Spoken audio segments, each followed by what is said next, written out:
I welcome you all to this lecture series on tourism. Tourism has evolved into one of the largest industries in the world today, and interestingly, it continues to expand by leaps and bounds. In the social front, it has broken all barriers, broadened people's vision, and brought them together. It has instilled in them a spirit of tolerance and brotherhood. In the economic context, it is the largest foreign exchange earner, which has pulled many a country out of the fiscal rut. And what's more, it's labor intensive and offers many exciting employment opportunities for people of all ages and backgrounds. Now, you will learn about how tourism has developed over the centuries and understand the different aspects of tourism, covering the history and evolution of tourism, tourism during different periods of history, modes of transport, the arrival of travel agency, air travel and aviation industry at a glance. The history and evolution of tourism. According to the International Dictionary of Tourism, published in 1953 by the International Academy of Tourism at Monte Carlo, tourism in English and in French means a journey or circulative trip. A 19th century dictionary defines tourists as people who travel for the pleasure of traveling and out of curiosity.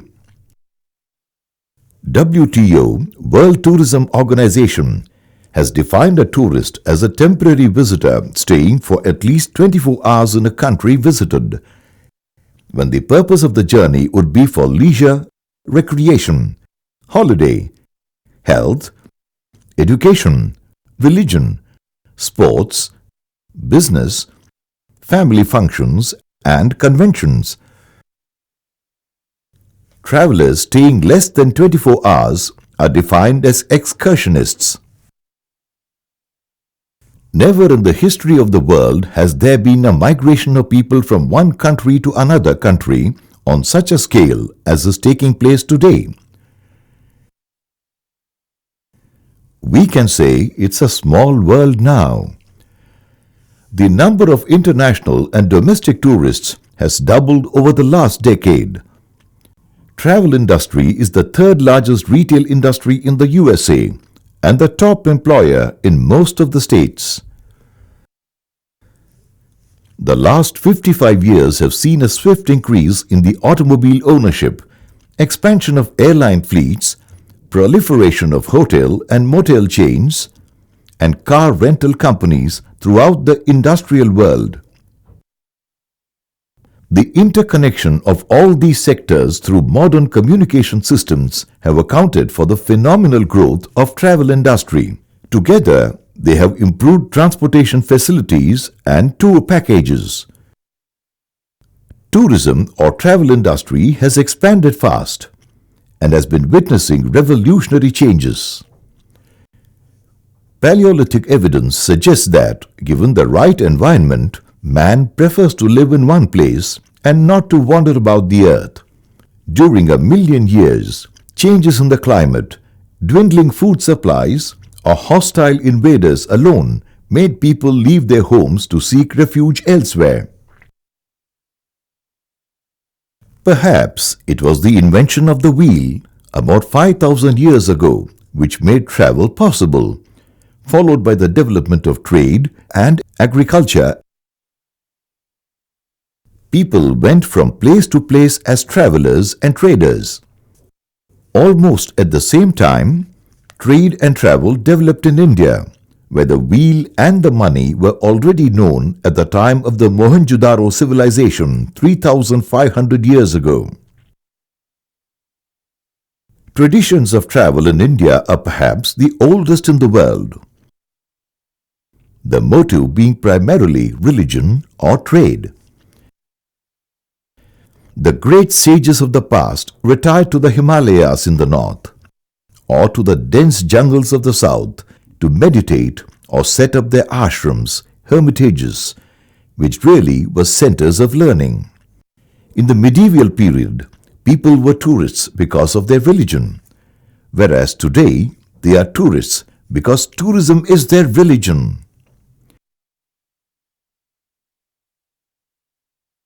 Tourism is an important industry today.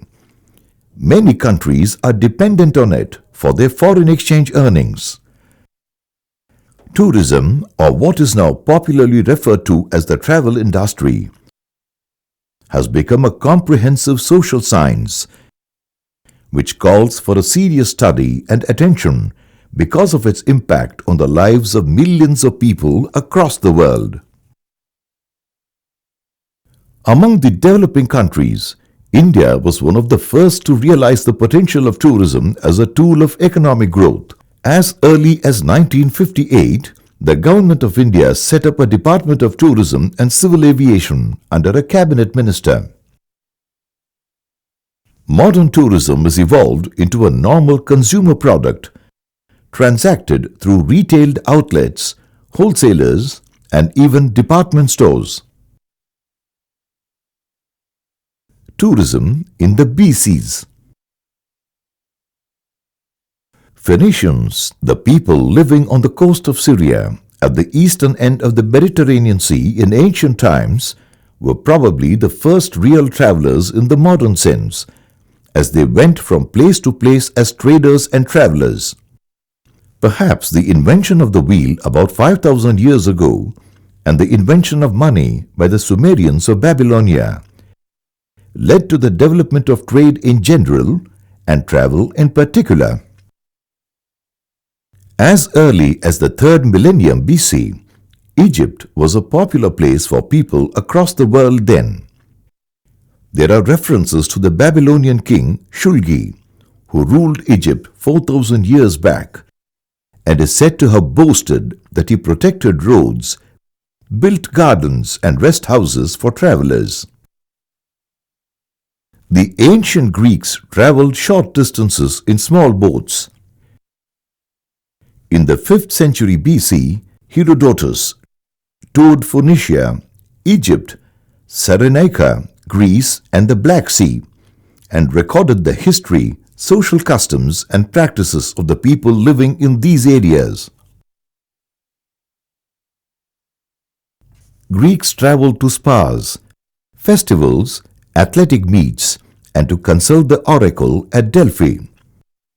Their means of transport was carts drawn by mules, and en route they stayed in wayside inns. Ancient Greek philosophers like Plato, Aristotle, Pythagoras, and Thales have traveled to Egypt and other neighboring countries. Tourism prospered under the Roman Empire with its long spells of peace and superior land and sea communications. Tourist traffic attained a scale and sweep that were not to be seen until the 19th century. Travel patterns in the Roman period. Romans probably were the first pleasure travelers in the world. Travel had become quite sophisticated by the time Christ was born. The Romans traveled to see the temples in the Mediterranean region and the pyramids of Egypt. They often traveled up to 100 miles a day by using relays of horses taken from rest posts that were 5 to 6 miles apart. Plutarch, the great historian and biographer of the period, speaks about globetrotters who spent the best part of their lives in inns and boats. The wealthy men of the period traveled in litter, a vehicle carried by people or animals with a bed or couch often covered and curtained, suspended between shafts. Travel in ancient India. Atithi Devo Bhava, the guest is God. This ancient Sanskrit saying best sums up the rich tradition of India, which has welcomed visitors with open arms without any reservation or hostility, true to the syncretic spirit of its people and the composite culture it has nurtured. As for India, Travel infrastructure was of a high order even during the Roman Empire. Trade ties were strong between Rome and India. When Alexander the Great reached India, he was surprised to find well-maintained roads lined with green trees, wells for providing water to the weary traveler, police stations and rest houses. Greek travelers have recorded that there were highways 1,200 miles long and 64 feet wide, on which people traveled in chariots, bullock carts, on elephants, camels, horses and oxen. There are references to voyages undertaken by Emperor Ashoka's emissaries to Sri Lanka, East Asia and West Asia to spread the gospel of Lord Buddha. Ancient Chinese travelers have left behind a wealth of information on the facilities available to tourists in India, the safety on roads, and the hospitality of the natives. Their travel accounts serve as an authentic source of information on the state of tourism in India in olden days. Also, there were several popular and well-developed trade routes like the famous Silk Route, which was essentially a network of roads traversed by Chinese silk traders. It served as a vibrant link between East, South, and Western Asia and the Mediterranean European world, and also parts of North and East Africa. It extended from Baghdad to Aden and Samarkand to Timbuktu. Historical research revealed that in 334 BC, when a democratic government was established in Ephesus, now in Turkey, by Alexander the Great, it is said some 700,000 tourists descended on the place to be entertained by acrobats, jugglers and magicians. The fall of the Roman Empire had an adverse impact on holiday, pleasure travel. The roads were no longer well maintained or safe for travelers. Socio-political conflicts were rampant, and if at all people travelled, it was to fight wars. This sorry state of affairs continued until 1000 AD, when European roads became relatively safe again, largely because of movement of merchandise. A clutch of medieval travellers like Benjamin of Tudela, Marco Polo and Ibn Battuta have recorded their observations on lives and livelihoods of people across the world. Their travelogues serve as important sources of information. Travel in the post-Renaissance era. The age of the Renaissance triggered in people a quest for knowledge and the desire to explore new territories. Maritime imperial powers like Spain and Portugal were constantly looking for new territories beyond Europe, for establishing trade relations and also for extending their sovereignty. They commissioned explorers to find a westward sea route to Asia, and that triggered a series of expeditions in different periods under the command of Christopher Columbus, Amerigo Vespucci, and Ferdinand Magellan, etc. However, it was Vasco da Gama, the Portuguese sailor, who discovered a shorter route by sailing around Africa to set foot on the western coast of India in Calicut in 1498. Around this time, there came into being a new means of transport. Coaches made in Hungary were the prized possessions of the elite. These new contraptions on four wheels drawn by horses had ornately carved roofs and curtained windows. Precursors to the trains, these coaches were used for transporting people between stages or stations, and thus earned the name stagecoaches.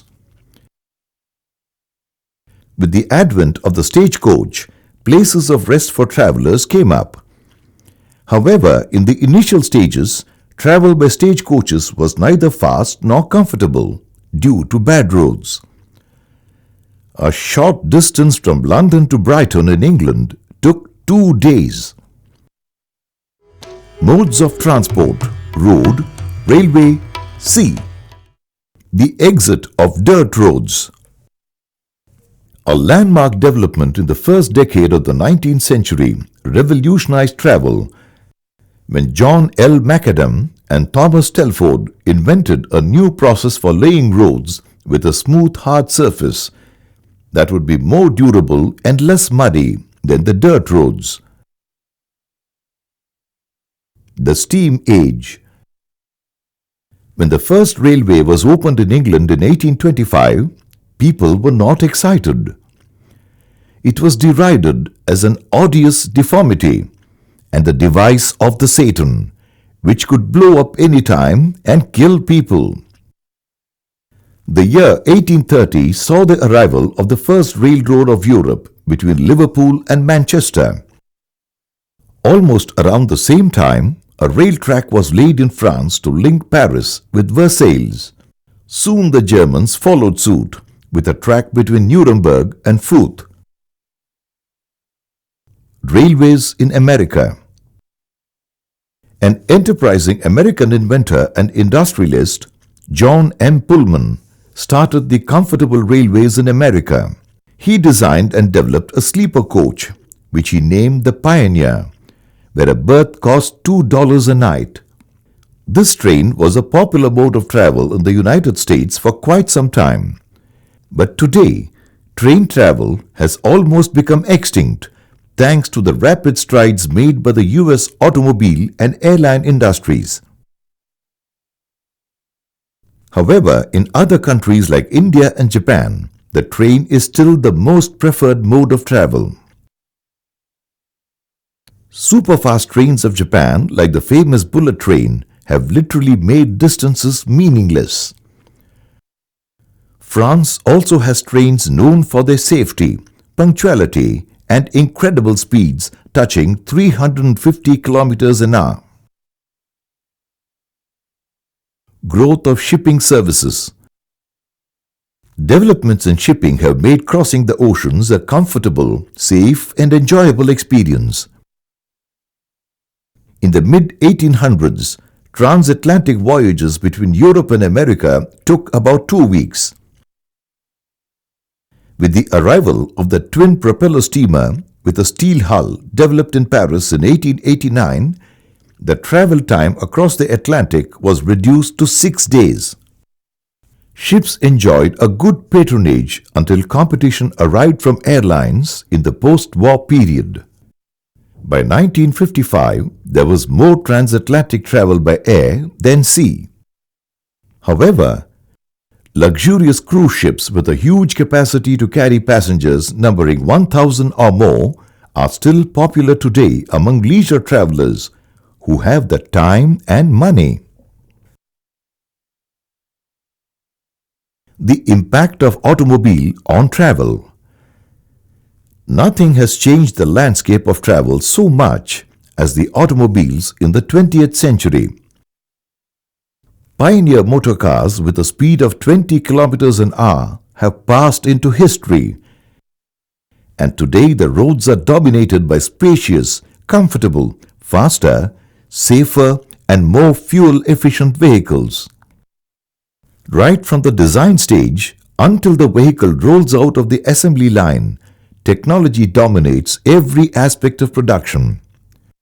Automobiles do an estimated 80% of the holiday travel in the United States. Ownership of cars in the developing nations has also registered a sharp rise. India in recent times has emerged as the most promising automobile market,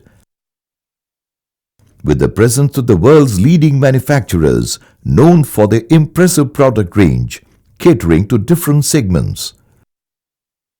The enormous growth of Indian automobile industry has led to the demand for multi-lane highways with quality motels and eateries to cater to the needs of the travelers. The arrival of travel agency. In 1841, Thomas Cook, a traveling Baptist, engaged a train to carry 570 people from Leicester to Loughborough to attend a religious congregation. The 22-mile round trip cost each passenger 1 shilling, and the trip included a band to play religious songs with lunch and tea. Perhaps this was the first advertised tour in the world, which spurred Thomas Cook into looking at travel as a profitable business, and he became the world's first travel agent. He went on to organize inclusive tours and helped over 150,000 to attend the Great Exhibition in London. Soon, his tour programs expanded to include other cities in Europe. His Grand London to London Circular Tour of Europe, which included Antwerp, Brussels, Waterloo, Cologne, Frankfurt, Heidelberg and Paris, was a big hit. Today, Thomas Cook is one of the largest, oldest and reliable travel agencies with a strong global presence. The idea of travel as a business became popular later and spread to other parts of the world as well. Air travel and aviation industry at a glance.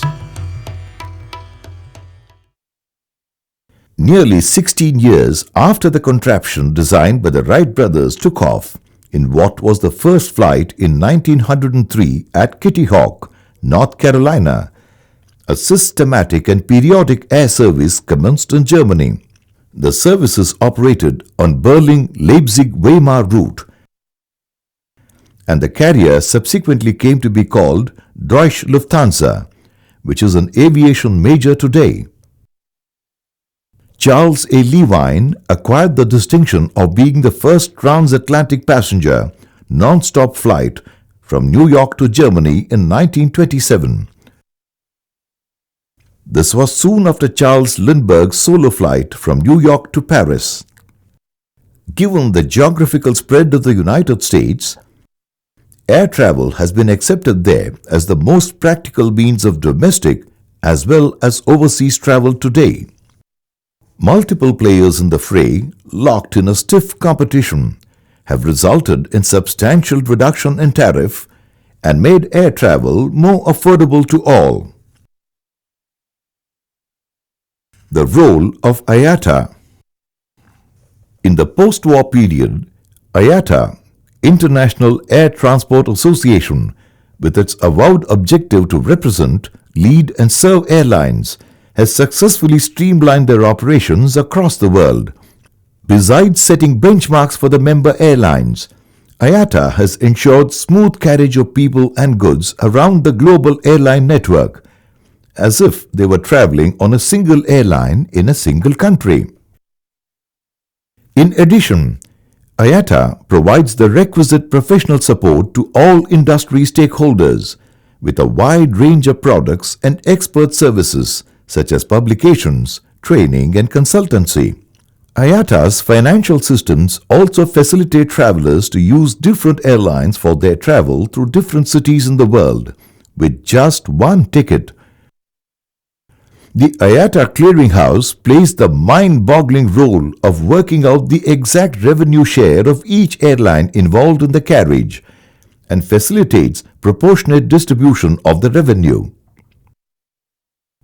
Expansion of airline industry triggered a huge demand for modern aircraft, which is met by leading aircraft manufacturers like Airbus, Boeing, McDonnell Douglas and Lockheed, to name a few. Aviation industry in India. At the time of India's independence, there were 9 air transport companies for carrying people and cargo. In the post-colonial era, Indian aviation has witnessed a significant growth thanks to the pioneering spirit of industrialists like J.R.D. Tata and his Tata Airlines, which was ultimately taken over by the government to form Air India. And the nationalization of Indian Airlines IA in 1953 brought the domestic civil aviation sector under the purview of the Indian government. Later, the government-owned airlines dominated Indian aviation industry till the mid-1990s. Tourism in the 21st century. Tourism today is one of the largest industries, and is continuously growing. Today, Indian skies are dotted by a good number of private aviation companies. Travel business has become more organized thanks to the net. It has ensured a free flow of information unfettered by constraints like time or distance. With just a click of the mouse, a traveler is able to plan his trip right from his home or place of work without having to visit the airline office or travel agent. Staying where he is able to book flights, hotels or sightseeing trips, rent cars, and even print all the travel-related documents months before commencement of travel. Financial institutions like the banks and money changers have also contributed a great deal towards making travel an exciting experience. Conversion and interconversion of currencies for journeys through different countries has been simplified and pose no problems whatsoever. Exigencies arising from loss of money have become a thing of the past after the arrival of travelers' checks and a multitude of credit or debit cards. There are any number of insurance companies to secure travelers from accidents or illness for a nominal premium. Tourism has evolved into one of the largest industries in the world today, and interestingly, it continues to expand by leaps and bounds. In the social front, it has broken all barriers, broadened people's vision, and brought them together. It has instilled in them a spirit of tolerance and brotherhood. In the economic context, it is the largest foreign exchange earner, which has pulled many a country out of the fiscal rut. And what's more, it is labor-intensive and offers many exciting employment opportunities for people of all ages and backgrounds. Tourism in India has registered an impressive growth in recent times. Enhanced facilities like highways, modern transport vehicles, guides, and good hotels have increased the influx of tourists from abroad. Hotels have adapted themselves to the culinary preferences of the visitors by offering multi-cuisine menus, as they generally find Indian food very spicy. These topics should have given you a clear picture of how tourism has grown through the centuries and how arrival of travel agencies and some landmark developments in transport in general and aviation in particular have contributed to its becoming one of the largest industries in the world today. And that brings us to the conclusion of this session. Thank you.